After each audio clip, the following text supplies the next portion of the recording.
రైతులు కష్టపడుతున్నారు, చాలా ఇబ్బంది పాలవుతున్నారు. ఒక కారణం ఏంటంటే వర్షాలు ఈసారి చాలా తక్కువ, అసలు వర్షాలు లేక చాలా ఇబ్బందులు పడుతున్నారు. పంట వేసుకునే దానికి కూడా ఇబ్బంది పడుతున్నారు. ఏ పంట వేసుకోవాలో కూడా అర్థం కాని పరిస్థితి. అలాంటి పరిస్థితుల్లో గవర్నమెంట్ సపోర్ట్ చేసి వాళ్ళందరినీ ఆదుకోవాల్సిన బాధ్యత గవర్నమెంట్ ఉంది.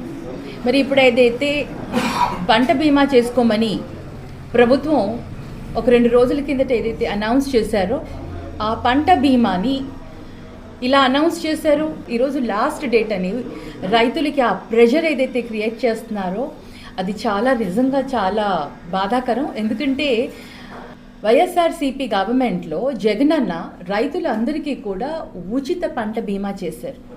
పంట నష్టం ఏదన్నా అవుతే వాళ్ళకి డైరెక్ట్గా వాళ్ళ అకౌంట్లోకి పడేలాగా రైతుల గురించి అంతా ఆలోచించారు మా ప్రభుత్వంలో. ఈరోజు చూస్తే మేం కట్టించిన రైతు భరోసా కేంద్రాలు ఉండగా కూడా రైతు భరోసా కేంద్రాలలో మరి ఈరోజు ఇన్సూరెన్స్ చేసుకునే దానికి సెంటర్ ఓపెన్ చేయలేదు. ఏవో కొన్ని ప్రాంతాలలోనే సెంటర్ ఓపెన్ చేసేసి రైతులందరూ 2-3 రోజుల్లోనే వాళ్ళందరూ కూడా వాటిని ఇన్సూరెన్స్ని చేసుకోవాలని ఆ ప్రెజర్ పెట్టేసరికి లైన్లు మీరు అసలు చూడండి, టౌన్లో ఎక్కడ వెళ్ళినా కూడా ఇట్లా గుంపులుగా పాపం ఎంతమంది మార్నింగ్ 4 o'clock నుంచి 5 o'clock నుంచి వాళ్ళ పనులు వదులుకొని ఆర్స్ టుగెదర్ అంటే గంటల కొద్దీ వాళ్ళు అక్కడ కేంద్రాలయాల దగ్గర వాళ్ళు వేచి ఉన్నారు. అసలు నిజంగా ఏదైనా ఒక కార్యక్రమం చేసేటప్పుడు రైతులకి అవగాహన అనేది మనం సక్రమంగా కలిగి గవర్నమెంటే అందరికీ ఉచిత బీమా ఇవ్వాలి. రైతులకి ఏదైతే వాళ్ళు కూడా ప్రామిస్ చేశారో వాళ్ళ మేనిఫెస్టోలో పెట్టుకున్నారు, జగన్ అన్న కంటే బాగా చేస్తాము, వైఎస్ఆర్సీపీ గవర్నమెంట్ కంటే బాగా చేస్తాము, అది ఇది అని చెప్పి వాళ్ళ మేనిఫెస్టోలో పెట్టుకుని అందరినీ కూడా మాయ చేసి రైతులని అందరినీ కూడా మభ్యపెట్టారు. ఈరోజు ఈ సంవత్సరం ఇంత భయానకమైన సిచ్యువేషన్లో వాళ్ళకి ఉచిత బీమా చేయాల్సిన బాధ్యత ప్రభుత్వానికి. అది కాకుండా ఉచిత బీమా చేయడమే కాకుండా అది చెయ్యట్లేదు కదా. వాళ్ళకి అవగాహన కూడా సరిగ్గా కల్పించకుండా రైతు భరోసా కేంద్రాలలో కానివ్వండి, లేకపోతే ఎక్కడైనా సరే వాళ్ళందరికీ కూడా ఈ క్రాప్ కానివ్వండి, లేకపోతే ఇన్సూరెన్స్ని పే చేసుకునే విధంగా ఎక్కువ మందికి ఎక్కువ సెంటర్లు ఓపెన్ చేస్తే, ఎందుకంటే తక్కువ సమయంలోనే వాళ్ళు రిజిస్టర్ చేసి వాళ్ళు బీమా చేసుకోవాలని అంటున్నారు కాబట్టి తప్పకుండా ఎక్కువ సెంటర్లు ఓపెన్ చేయాలి. అండ్ పత్తికి ఈరోజే లాస్ట్ డేట్ అట, మరి ఇంకా దాని గడువుని పెంచాలి అనేసి నేను కోరుతున్నాను.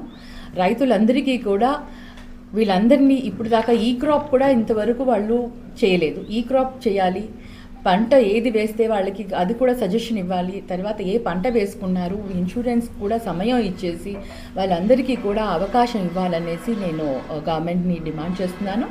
రైతులు పడే కష్టాలు మనందరికీ కూడా తెలుసు. రైతన్న లేకపోతే మనం లేము. పంట మనం అందరం కూడా హెల్తీగా మనం తినాలి, ఇది తింటే మంచిగా హెల్తీగా ఉంటాం, అది తింటే మంచిగా హెల్తీగా ఉంటాం అంటే ఆ పంటను పండే రైతులు కూడా మనం మంచిగా చూసుకోవాలని కూడా ప్రభుత్వాలు చెప్పాలని నేను అనుకుంటున్నాను. సో ఖచ్చితంగా వీళ్ళందరికీ కూడా ఇంకా అవకాశం, ఇంకా గడువును పెంచండి, వాళ్ళ ఊర్లలోనే వాళ్ళకి సదుపాయాలని కల్పించాలని నేను కోరుతున్నాను. నాకు మా పార్టీ ఏ బాధ్యతలు ఇస్తుందో ఆ బాధ్యతలు నేను నిర్వహిస్తూ ముందుకెళ్తాను. యాజ్ ఎంపీ ఇన్ఛార్జ్గా, కర్నూలు ఎంపీ ఇన్ఛార్జ్గా నాకు కనుక బాధ్యతలు అప్పచెప్పించి మీకు ఈ ప్రాంతంలో నువ్వు క్యాంపెయినింగ్ చేయమ్మా, ఈ ప్రాంతంలో నువ్వు చూసుకోవాలి, నాకు పార్టీ ఎక్కడైతే ఇస్తారో నేను అక్కడ నేను పనిచేస్తాను. పెద్ద ఆయన ఇంటికి వెళ్ళొచ్చాను, చెన్నకేశ్వర రెడ్డి గారి ఇంటికి వెళ్ళాను, అందరూ ఉన్నారు. నా మీద అభిమానం ఉన్నవాళ్ళు నా దగ్గరికి వచ్చి కర్నూలులో నేను ఒక ఎంపీగా నాకు 7 నియోజకవర్గాల పైన నాకు ఉంటుంది. నాకు 7 నియోజకవర్గాలలో నాకు కంటూ క్యాడర్ ఉన్నారు.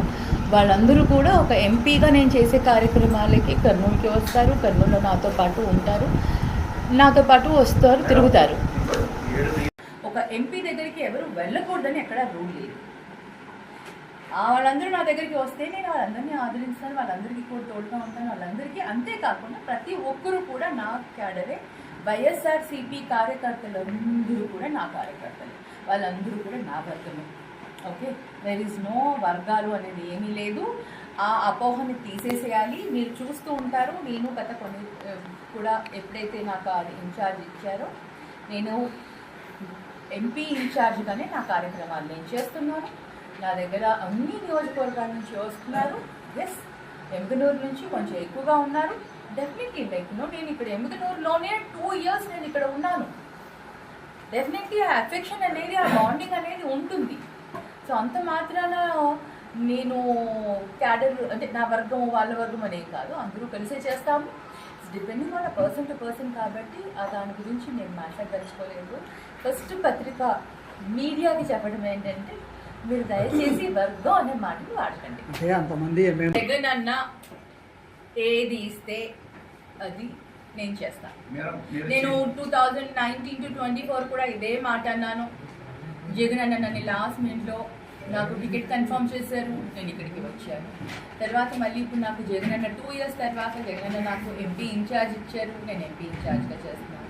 మళ్ళీ రేపొద్దున డీలిమిటేషన్ అవుతుంది, తర్వాత విమెన్ రిజర్వేషన్ అవుతుంది. ఎక్కడ విమెన్ రిజర్వేషన్ అవుతుందో ఏంటో తెలీదు, డీలిమిటేషన్లో ఏ ప్రాంతాలు ఎలా విడిపోతాయో తెలీదు. వీటన్నిటి ఈక్వేషన్ మీద అన్న తీసుకొచ్చి నన్ను ఎక్కడ వేస్తారో తెలీదు. అక్కడ మేబీ నన్ను ఎంపీగానే కంటెస్ట్ ఇస్తారా, లేకపోతే ఎమ్మెల్యేగా ఆప్షన్ ఇస్తారా, అప్పుడు అది పార్టీ పరంగా జగనన్న తీసుకునే డెసిషన్ బట్టి అప్పుడు ఉంటుంది. కానీ ఎప్పుడో ఏదో అవుతుందని ఇప్పటి నుంచి మాట్లాడకూడదు. ఇప్పుడు నా పని ఏంటి, నేనే యాజ్ అన్ ఎంపీ ఇన్ఛార్జ్ ఎంపీగా ఉన్నాను కాబట్టి నా పని నేను చేస్తాను అంతే. ఆ ఫ్యూచర్ ఏమవుతుందో గాడ్ నోస్.